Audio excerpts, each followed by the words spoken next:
Bonjour à tous et bienvenue à cette nouvelle édition de la revue de la presse camerounaise que nous ouvrons avec l'hebdomadaire confidentiel qui s'intéresse à l'exploitation de la mine de fer de Balam et nous parle de 39 conteneurs de matériel au port autonome de Kribi.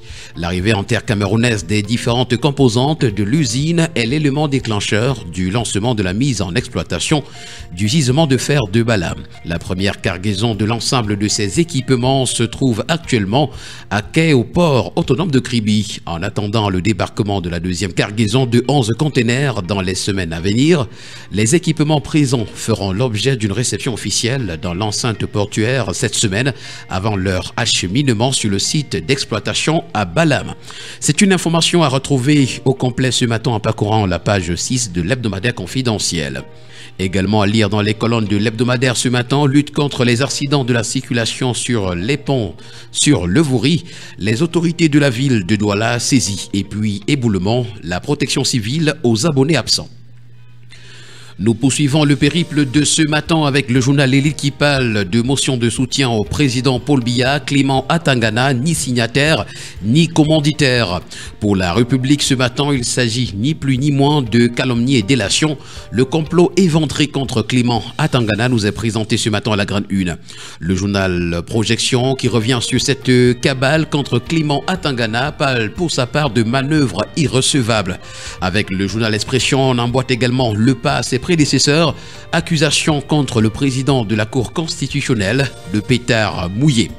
Le Pélican ce matin nous fait savoir pour sa part que ce sont les forces du mal qui sont contre le Conseil constitutionnel dans ces manœuvres politiciennes. L'information est également traitée par le quotidien qui titre « Conseil constitutionnel, complot et bruit de mode ». On parle de toute autre chose à présent avec le journal Conjoncture économique, coopération entre le Cameroun et le Tchad pour l'amélioration de la sécurité du transit des marchandises. Le vendredi 8 novembre 2024, la Direction générale des douanes du Cameroun a accueilli la cérémonie de signature d'un protocole d'accord avec le Conseil des chargeurs du Tchad, marquant un tournant majeur dans la coopération régionale. Cet accord vise à optimiser la gestion et la sécurisation du transit des marchandises entre les deux pays, nous renseigne ce matin le journal Conjoncture économique. Le quotidien Mutation pour sa part titre à sa grande une ce matin « Tant encore des corps ». Déjà 12 morts extraits sur le site du double éboulement. L'ambiance au sein d'une famille éplorée ainsi que les opérations de fouilles qui se poursuivent sont toutes à retrouver ce matin à la page 5 du quotidien Mutation. Avec le quotidien Vert Émergence, on revient également sur le drame de la falaise de Tchan. Retrouvons à la grande une ce matin les 100 péchés capitaux du gouvernement. Le bilan s'est alourdi d'après l'information rendue ce matin à la page 5 du quotidien Vert Émergence. Empiètement sur le pouvoir législatif, le MRC traîne les membres du Conseil constitutionnel devant la justice. Et puis fiscalité, basculement total dans le timbre fiscal numérique. Le quotidien L'économie pour sa part ce matin nous amène au tribunal. Une deuxième affaire Camer Boeing se déclenche.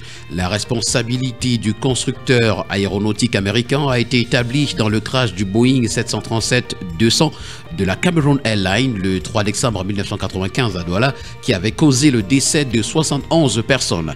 Il lui a réclamé 103 milliards de francs CFA. Construction des routes également à retrouver ce matin en pied de une. Des entreprises italiennes lorgnent de nouveaux marchés au Cameroun. Avec le quotidien Econews ce matin, on parle de Guyane comme la ruche numérique où butine le Cameroun. C'est l'information à retrouver à la grande une. Le quotidien de la santé EcoSanté pour sa part, s'agissant de gestion des urgences de santé publique, nous fait savoir que l'ONG FIS met en place des programmes pour armer les communautés contre les pandémies. On parle également de santé sexuelle et reproductive ce matin en petite une. Le docteur Senen Houton de l'UNFPA est en visite au Cameroun et puis hôpital général de Douala. Réduire la morbimortalité liée aux infections, c'est à retrouver en page 5. S'agissant des rapports entre la Russie et le Cameroun, le quotidien Le Drapeau nous fait savoir que le partenariat bilatéral a été renforcé à Soti en marge de la première conférence ministérielle du Forum de partenariat Russie-Afrique qui s'est tenue les 9 et 10 novembre 2024 à Sochi. Le ministre camerounais des Relations extérieures, le jeune Bella Bella, a eu des échanges fructueux avec son homologue russe, Sergei Lavrov. Cette rencontre a permis de réaffirmer la volonté des deux pays de renforcer leurs liens de coopération avec un accent particulier sur les domaines jugés stratégiques pour un développement mutuel.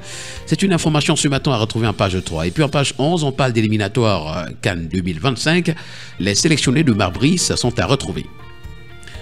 Le tri-hebdomadaire Le Témoin, pour sa part, revient sur le salon du chocolat de Vannes et nous fait savoir que les stands camerounais ont été pris d'assaut par des visiteurs de ce côté-là. On en parle également ce matin avec le quotidien Info Matin. Cacao camerounais, Barga Tangana présente les caractéristiques à Vannes. C'est l'information qui fait la grande une ce matin.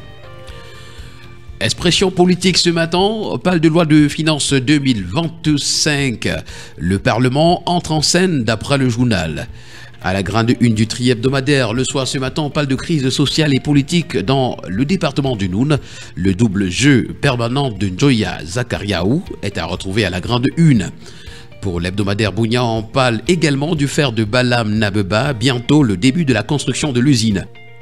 Le Zénith, pour sa part, nous parle du train de vie de l'État ce matin comme un grand leurre en 42 ans du renouveau. Très cher au président Paul Biya depuis son accession à la magistrature suprême, c'était le 6 novembre 1982.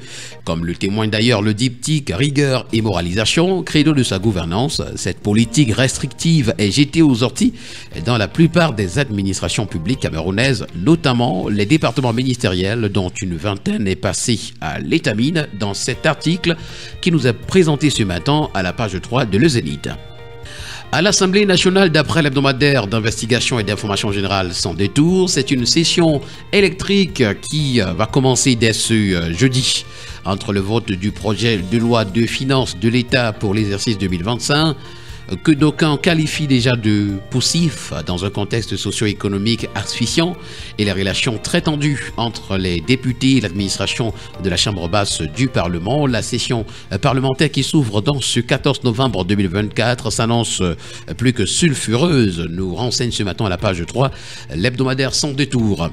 Le tri-hebdomadaire La Voix des Jeunes avec lequel nous terminons cette revue de la presse ce matin s'intéresse au secteur de la publicité. Le Premier ministre soutient les efforts de l'ARPC, nous renseigne donc le journal. Voilà qui met en terme à cette sortie de la revue de la presse camerounaise. Merci à vous, mesdames et messieurs, d'avoir été à l'écoute ce matin. Ce fut un plaisir de notre part de vous servir de cette manière. Rendez-vous demain pour une nouvelle sortie. D'ici là, portez-vous bien. Bon début de semaine à tous.